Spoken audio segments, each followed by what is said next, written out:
C'était sur le butin pris à la guerre qui les avait consacrés pour l'entretien de la maison de l'Éternel. 1 Chroniques 26-27. David eut à subir durant des années les persécutions du roi Saül. Ensuite, il dut faire la guerre aux Philistins. Mais il nous est dit aussi qu'après chaque victoire, ils purent rassembler du butin.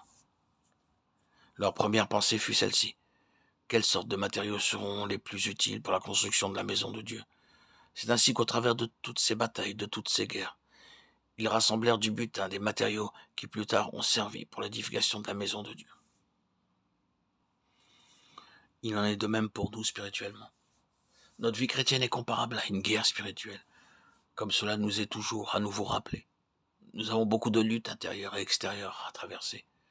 C'est une bataille qui durera toute notre vie ici-bas, car nous n'avons pas à lutter contre la chair et le sang, mais contre les dominations, contre les autorités, contre les princes de ce monde de ténèbres, contre les esprits méchants dans les lieux célestes. Éphésiens 6-12. Ainsi, chaque fois que nous avons la victoire sur la tentation, ou lorsque nous surmontons victorieusement l'épreuve, nous rassemblons une mesure nouvelle de matériaux spirituels pour l'édification de la maison de Dieu. Le Seigneur seul connaît le genre de matériaux que nous avons à lui offrir pour construire la nouvelle création.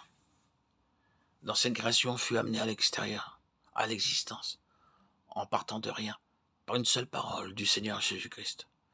Les cieux ont été faits par la parole de l'Éternel, et toute leur armée par le souffle de sa bouche. Psaume 33-6. Par une seule parole. Redisons-le, les cieux entiers furent créés, et cela à partir de rien. Notre Seigneur parla et la chose parut. C'est à partir du néant que tout fut amené à l'existence. Au commencement, sans qu'il fût nécessaire de labourer, de semer, de travailler la terre, tout fut créé spontanément, tel quel. Puis Dieu dit que la terre produise de la verdure, de l'herbe portant de la semence, des arbres fruitiers donnant du fruit selon leur espèce, et ayant en eux leur semence sur la terre. Et cela fut ainsi. Genèse 1-11.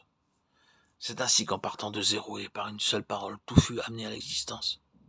Mais en ce qui concerne la nouvelle création, elle ne peut être créée que par notre collaboration avec le Seigneur. C'est pour cela que nous sommes appelés par notre nom dans la Nouvelle Jérusalem. Nous sommes aussi appelés la fiancée, l'épouse du Seigneur. Et je vis descendre du ciel d'auprès de Dieu la ville sainte, la Nouvelle Jérusalem, préparée comme une épouse qui s'est parée pour son époux. Et j'entendis du trône une forte voix qui disait « Voici le tabernacle de Dieu avec les hommes. Il habitera avec eux. Ils seront son peuple, et Dieu lui-même sera avec eux. » Apocalypse 21, 2, 3. C'est ainsi que nous tous réunis, nous formons la nouvelle création de Dieu pour les âges à venir. Toutes les épreuves, les afflictions et les luttes que nous traversons et que nous passons victorieusement sont l'occasion pour nous de rassembler des matériaux pour constituer la nouvelle création de Dieu.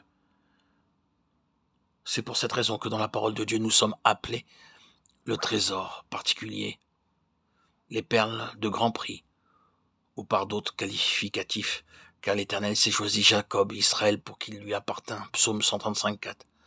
Pour qu'il lui appartint, c'est pour qu'il soit son trésor particulier.